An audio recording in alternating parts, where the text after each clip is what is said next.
vous allez quand même avoir des fleurs à récolter de février jusqu'à octobre-novembre.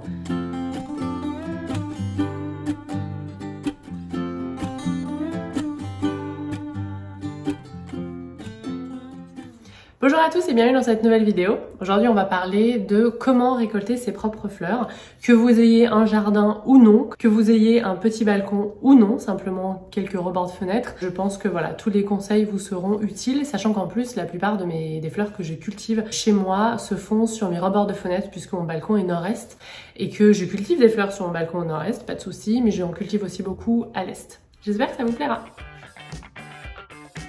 Alors tout d'abord, je voulais retracer un petit peu mon parcours. J'ai vraiment commencé à avoir envie de récolter mes propres fleurs lorsque j'ai commencé à planter mes tout premiers bulbes.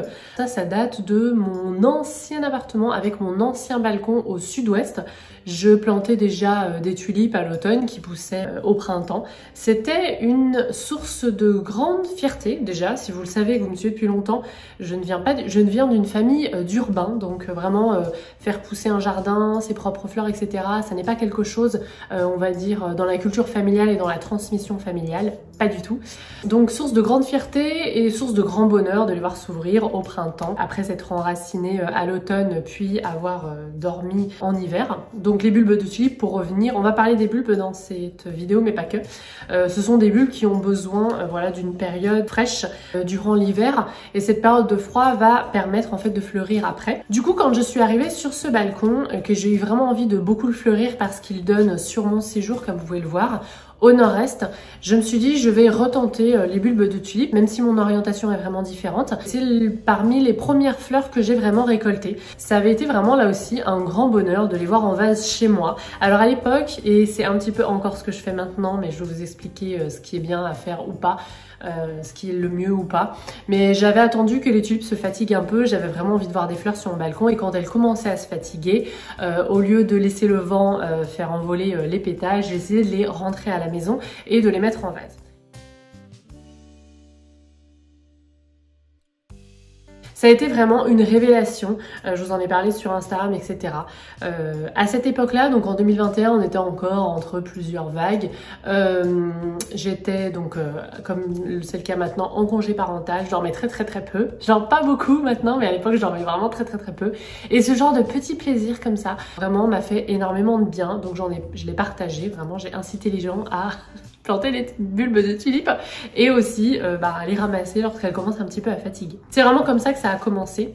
Je l'ai fait aussi à l'époque avec mes hortensias quand elles commençaient à fatiguer. L'avantage des hortensias, c'est que même quand les fleurs commencent à flétrir, elles sont encore hyper belles, hyper poétiques. Sur Pinterest par exemple, on voit plein de petits bouquets de fleurs séchées d'hortensia.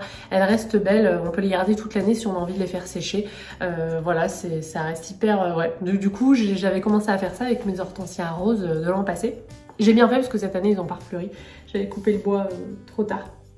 Bref, et du coup cette année, enfin à l'automne 2021 pour ce printemps 2022, j'y suis allée à fond au niveau des bulbes et je voudrais rendre à César ce qui est à César, ce livre Cut Flower Garden qui existe en français, ma petite ferme florale je crois, ou ma petite ferme de fleurs coupées, m'a vraiment aidée. Donc c'est une nana qui cultive en fait, qui a une ferme florale, donc elle vend ses fleurs et elle les cultive à l'année, elle a beaucoup d'hectares bien sûr et ça m'a beaucoup inspirée et moi j'ai décidé de l'adapter à mes conditions, c'est-à-dire mon petit balcon, mes rebords de fenêtres, mais vraiment ça m'a beaucoup aidée. Et du coup, tous les tips que je vais pouvoir vous donner, vous les retrouverez soit dans ce livre si vous souhaitez l'acquérir, soit plutôt si vous n'avez qu'un petit espace, et là moi je vais vous donner mes conseils comment j'ai un petit peu adapté la culture. Donc à l'automne 2021, j'ai planté beaucoup de bulbes, j'ai planté pas mal de narcisses, des narcisses doubles, des tulipes, des crocus.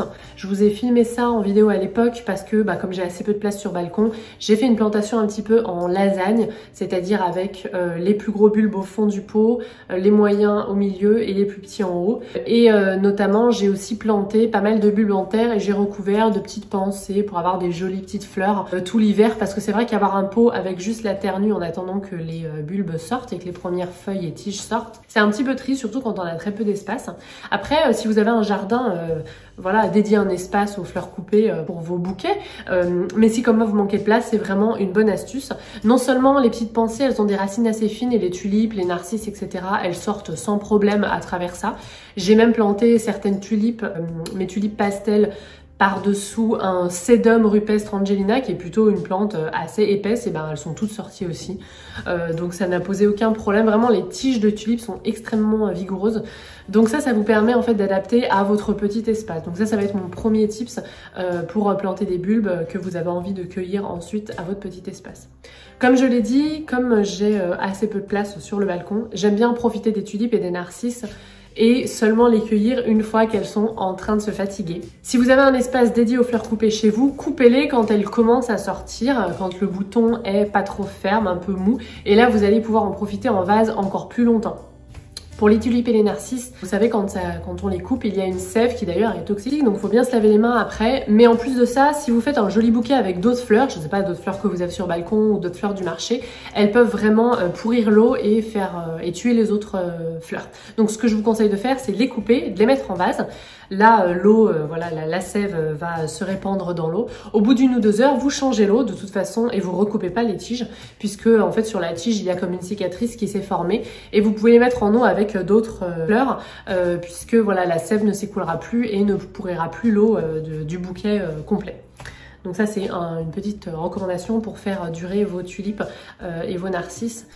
Notamment si vous les mettez avec d'autres fleurs en vase. Donc c'est vrai que si vous avez un petit espace, moi je préfère attendre qu'elle commence un petit peu à fatiguer et en profiter une petite semaine en eau, même si elle commence à fatiguer aussi en eau, ça me procure quand même énormément de plaisir. Parmi les bulbes des crocus par exemple, ceux-là je les ramasse pas, vraiment c'est pas hyper intéressant en vase, quoique si vous avez un petit vase, j'ai quelques petits soliflores moi. Mais voilà, je préfère en profiter sur le balcon. Déjà que sur le balcon, ça fleurit pas très longtemps, ça reste pas en fleurs très longtemps, surtout que moi en plus au nord-est j'ai une grosse prise au vent, donc dès qu'elle commence à fatiguer, le vent fait envoler les pétales. Mais voilà, moi je trouve que c'est super sympa, sachant que les crocus en plus, c'est un petit peu comme le muscari, j'en ai pas planté cette année, par contre j'en avais acheté déjà en fait en bulbe en supermarché, donc ils avaient dû les mettre dans des frigos pour forcer un peu la réfrigération dont les bulbes ont besoin en fait en hiver, c'est pour ça qu'on les plante en automne. Mais du coup ils commencent à sortir très tôt en février à l'intérieur, ça fait du bien parce qu'en février il se passe pas grand chose, mis à part les crocus. Mais voilà, les crocus ils sont sympas quand même parce que ils font partie des premiers à fleurir. En février franchement ça fait du bien de voir du vert et ensuite de jolies couleurs. Il y a aussi d'autres fleurs que j'aime beaucoup ramasser, ce sont les renoncules. Alors les renoncules vous pouvez tout à fait planter des griffes. Là moi je les ai plantées directement en plan en février. Et c'est vraiment des très belles fleurs. Je trouve que ça fait patienter vis-à-vis des dahlias qu'on trouve l'été. Dès février-mars, on peut commencer à les planter, donc moi j'ai celles en plan, et à en profiter. Bon, pareil, là je coupe celles qui sont les plus sorties, qui commencent à s'abîmer. Je vois quelques petits pétales qui commencent à s'envoler avec le vent. Au lieu de le laisser à la rue, désolé les passants, c'est joli ces petits pétales au sol, c'est romantique, mais voilà, c'est pour moi. Je les mets dans un petit solifleur au fur et à mesure. C'est des fleurs qui, pareil, mènent du baume au cœur dès mars, quand parfois en mars le climat est pas tip top, on n'arrive pas à sortir de cet hiver et nous tarde voilà que le printemps arrive et s'installe pour de vrai, et ça fait vraiment plaisir. Donc les renoncules vraiment hyper faciles. Moi je suis nord-est, ça fonctionne très bien. Si vous êtes au sud-ouest, simplement vous allez les arroser plus souvent parce que la motte va sécher plus souvent, plus rapidement, mais ça se fait vraiment sans problème. Voilà, avec Louis on aime bien de temps en temps, on regarde, c'est notre petit plaisir en attendant le printemps de regarder quelles sont les fleurs qu'on va pouvoir couper, quels sont les bulbes qui sont sortis aussi. Ça aussi c'était une source de grand plaisir. C'est une jolie transmission je trouve, montrer aux enfants que au printemps la nature se réveille, notamment pour la structure du temps. Il n'y a rien de mieux que d'expérimenter pour de vrai au fur et à mesure de l'année. Ça je le sais parce qu'en tant qu'institut parfois on doit commencer la structure du temps en octobre, alors qu'en fait ça prend toute l'année, il faut l'expérimenter. Durant ces périodes-là et même tout au long de l'année pendant ma récolte de fleurs, comme je coupe des fleurs qui sont déjà bien ouvertes, bien établies, qui vont pas durer beaucoup de temps, et ben en fait voilà, chaque jour ou chaque semaine je vais aller remplacer au sein du vase, si j'en ai 2-3, celle qui est la plus abîmée je vais l'enlever, je vais la composter et je vais aller la remplacer par une autre que je viens de cueillir. Voilà, c'est ludique, c'est adapté à mon espace. Bien sûr, si vous avez plus d'espace, un jour j'aurai un jardin et je pense que je ferai un lit un bac exprès pour les fleurs coupées dans un coin du jardin. Ça sera vraiment ma petite ferme florale uniquement pour les récolter et me faire des jolis bouquets. Mais pour le moment, on fait avec ce qu'on peut. Mais même quelques petites fleurs, 3-4 petites fleurs, franchement, en plein mois de février, en plein mois de mars et même en plein mois d'avril quand la météo est pas forcément toujours hyper sympa, ça fait vraiment du bien. Et je les remplace comme ça au fur et à mesure dans mes petits vases. Alors si vous voulez que ça fasse moins tristoun, vous pouvez mettre dans des petits solifleurs. Mais voilà, même en vase, je trouve ça très joli. Une fois que les gelées sont terminées, donc c'est après les seins de glace en général, mais moi j'attends parfois, voilà, bon, mi-mai, quoique cette année j'ai planté des cosmos début mai. Une fois que les gelées sont terminées, vérifiez votre calendrier. Vous pouvez commencer à planter des plants de fleurs qui vont s'épanouir tout l'été. C'est le cas des cosmos par exemple, que j'aime beaucoup. C'est vraiment des fleurs vraiment aériennes, très belles. Les tiges sont beaucoup plus fines que par exemple des tulipes ou des narcisses. Ça change un petit peu, c'est un autre mood.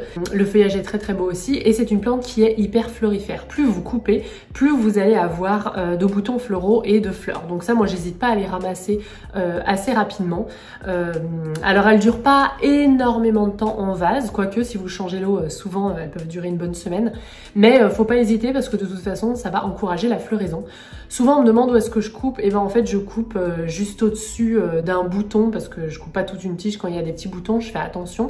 Du coup chez moi ça donne pas des énormes tiges, donc je les mets dans mon petit soliflore. Mais si vous avez un jardin, vous allez voir que les cosmos prennent rapidement de l'ampleur et de la verticalité, la longueur, et ça c'est cool pour des jolis bouquets. En mai, c'est aussi le moment où je plante les bulbes d'été, c'est-à-dire des plantes que l'on va planter en mai, donc au printemps, lorsque le printemps est bien installé, que le sol est chaud et qu'il va pas y avoir trop de gelée, et dont on va profiter tout l'été. Ça a été le cas par exemple avec mes dahlias que j'ai planté, alors ça je l'ai planté sur mon rebord de fenêtre. J'ai acheté un dahlia nain parce que les dahlias peuvent être rapidement très grands. Si vous avez un jardin, c'est génial, ça va occuper tout un massif, ça va vraiment créer un espace, un moment, une jolie scène. Bah là, comme sur les rebords de fenêtre, j'avais pas des pots extrêmement profonds, notamment mes pots Hello qui sont à cheval sur 2 barrières sont pas extrêmement profonds. Là du coup j'ai fait un pot dédié, mais j'ai planté simplement un dahlia nain qui sort et qui est vraiment juste magnifique. Sa première coupe m'a vraiment, je suis hyper fière, comme une andouille. Là aussi les dahlias, plus vous allez les couper, plus vous allez avoir de fleurs. La seule chose avec le dahlia, je vous avais dit pour les autres fleurs, si vous voulez que ça dure plus longtemps, vous coupez quand le bouton commence à s'ouvrir. Le dahlia, en fait, il va pas s'ouvrir entièrement une fois qu'il est en eau. Donc lui, pour le coup, ça vaut vraiment le coup d'attendre que la fleur est vraiment bien ouverte. Moi, bien sûr, j'attends qu'il y ait quelques petites pétales qui commencent à s'envoler avec le vent parce que j'ai pas le cœur à le faire avant et que j'ai envie d'en profiter aussi sur mon balcon. Mais voilà, simple tips, simple conseil si vous voulez, voilà, si vous avez un endroit où vous avez de l'espace et c'est dédié vraiment aux fleurs coupées. Attendez quand même que le bouton soit bien ouvert parce que s'il est à moitié ouvert, ça va pas continuer de s'ouvrir en eau, pas comme les pivoines par exemple, que je ne cultive pas mais un jour peut-être. Le dahlia, ça a tellement bien marché d'ailleurs le dahlia sur mon rebord de fenêtre à l'est que j'ai acheté récemment un petit plant. C'est des dahlias que j'appelle cappuccino, café au lait, enfin voilà, elles sont un petit peu dans les tons roses, un petit peu dans les tons beige avec du blanc, vraiment magnifique. Bah, j'ai acheté récemment un petit plant que j'ai planté du coup en juin parce que ça me faisait vraiment plaisir. Mais voyez, les deux sont possibles, on peut acheter des plants et puis du coup profiter de la floraison qui est hyper florifère et couper au fur et à mesure, ou carrément planter son bulbe en mai, ça fonctionne aussi sans problème. Une fois que les premières tiges apparaissent, il faut arroser assez régulièrement par contre, parce que voilà, le stress hydrique pourrait compromettre la floraison, mais sinon c'est hyper facile. Voilà, même en rebord de fenêtre. Je reviens sur les dahlias, c'est bien de les couper une fois que la fleur est ouverte, mais n'attendez pas non plus qu'elle commence à faner parce que là elle va être en train de créer des graines tout simplement pour se reproduire. Et ça peut compromettre la floraison des autres boutons ou d'autres futures tiges que le plant est en train de créer via son bulbe. Du coup, je vous le dis quand même, sa petite précision. Pas trop attendre non plus. Et enfin, les dernières fleurs que j'ai cultivées cette année et que je vais utiliser en vase aussi une fois qu'elles seront un petit peu fatiguées, ce sont mes anémones. J'ai planté des anémones du Japon. C'est celles que l'on plante voilà, en mai une fois que les gelées sont terminées pour une floraison l'été. J'ai planté des petites, on dirait des raisins, je crois que ce sont des griffes ou des bulbes. Je les ai plantées, voilà, donc pas très profond. Et une année, j'avais essayé sur mon balcon. Au nord, ça n'avait pas fonctionné vraiment, ils ont besoin de beaucoup de soleil. Du coup, je les ai plantées à l'est cette année. J'avais pas énormément de place, donc je les ai un petit peu serrés. C'est peut-être pour ça que j'ai pas énormément de fleurs, mais pour moi déjà c'est une petite victoire d'en avoir, parce que l'année passée j'en avais pas eu. Et que je manque de place. Je le répète, vraiment, cette vidéo est adaptée aux petits espaces, mais je vous donne à chaque fois des petits tips si vous avez au contraire un jardin et un endroit dédié aux fleurs coupées, pourquoi pas, ou aux fleurs en général que vous avez envie de ramasser au fur et à mesure quand elles sont sur le point de mourir. Les anémones, vraiment, c'est hyper facile. Vraiment, c'est des plantes magnifiques, mais elles ont besoin de soleil. Il y a beaucoup de plantes quand même d'été, comme ça, des bulbes d'été qui vont avoir besoin de soleil. C'est le cas aussi des glaïeuls, des iris, etc. Ce sont pas des plantes que je plante, déjà parce que j'ai pas énormément de place et qu'elles ont besoin, voilà, c'est pas comme les dahlias où on peut trouver des dahlias nains, là elles ont besoin d'espace. Et c'est pas mes plantes préférées, pour être tout à fait honnête. Le glaïeul par exemple, je trouve qu'il est très beau une semaine et après il est moche toute l'année. Bon voilà, c'est juste mon avis. Mais c'est une possibilité, c'est une possibilité. Il y a plein d'autres plantes que l'on peut planter, soit en plants, soit en graines. Je pense au tournesol qui pousse hyper rapidement si vous avez de l'espace, avec des grands bacs sur balcon, que vous voulez créer d'ailleurs un brise-vue et que vous avez du soleil. Là aussi, pour les ramasser et faire des bouquets, c'est magnifique. Il y a une autre plante à laquelle je pense, c'est mon physalis. Là, il est en train de me préparer des petites lanternes pour l'automne prochain. C'est une plante que j'aime beaucoup. Là, j'avais planté un plant à l'époque, donc c'était à l'automne 2021. Et là, nous sommes en juin 2022, il est en train de me préparer de nouvelles lanternes. Je les avais plantées l'an passé, déjà parce que je trouve qu'au niveau couleur automnale, c'est magnifique. Et je les avais ramassées, je les avais fait sécher pour ma déco d'automne. Je les ai encore, je vais les ressortir pour la déco d'automne. Avec ces petites lanternes, là, on dirait des jack-o'-lanternes, vraiment j'adore. Ça fait partie de ces plantes, alors c'est une fleur de physalis, qui est superbe aussi à ramasser en automne pour avoir finalement des jolis bouquets toute l'année. Donc là, moi, je vous parle quand même, si vous suivez un peu les conseils que je vous donne et le calendrier que je viens de vous étaler, vous avez, si vous faites ça, que vous suivez mes vlogs, etc. de balcon, vous allez quand même avoir des fleurs à récolter de février pour les premières, et les premières narcisses février-mars, suivant là où vous êtes sur le globe, jusqu'à octobre-novembre, avec les physalis par exemple.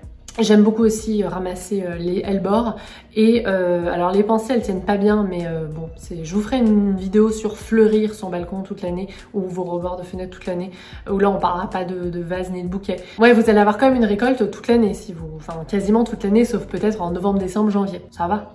Moi, je trouve que ça compense, je trouve que c'est pas mal, ça vaut l'investissement en temps. Vous remarquerez dans cette vidéo, j'ai pas parlé de semis simplement parce que, quoique j'ai planté quelques petites graines de calendula récemment. On verra si ça fonctionne, je vous donnerai des nouvelles sur la chaîne YouTube. Je n'ai pas parlé de semis parce que j'ai pas la place à l'intérieur de faire beaucoup de semis avec Louis. J'ai pas le temps non plus et cette charge mentale en plus. Un jour peut-être que voilà, je me dédierai à ça et je le ferai. Pour le moment, ça n'est pas le cas. Sachez que pour faire des semis, c'est très facile. Vous commencez vos graines à l'intérieur février-mars avec pas mal de lumière, un endroit lumineux, quitte à prendre une lampe horticole. Et ensuite, vous avez votre petit plan que vous pouvez passer dehors une fois que les gelées sont terminées, donc après les seins de glace, mi-mai, suivant votre région bien sûr. Voilà, simplement, j'en parle pas ici. Du coup, on est quand même sur un truc hyper facile, accessible aux débutants, puisque je parle de bulbes, de tubercules et sinon de plantes déjà en plan, en petits plants.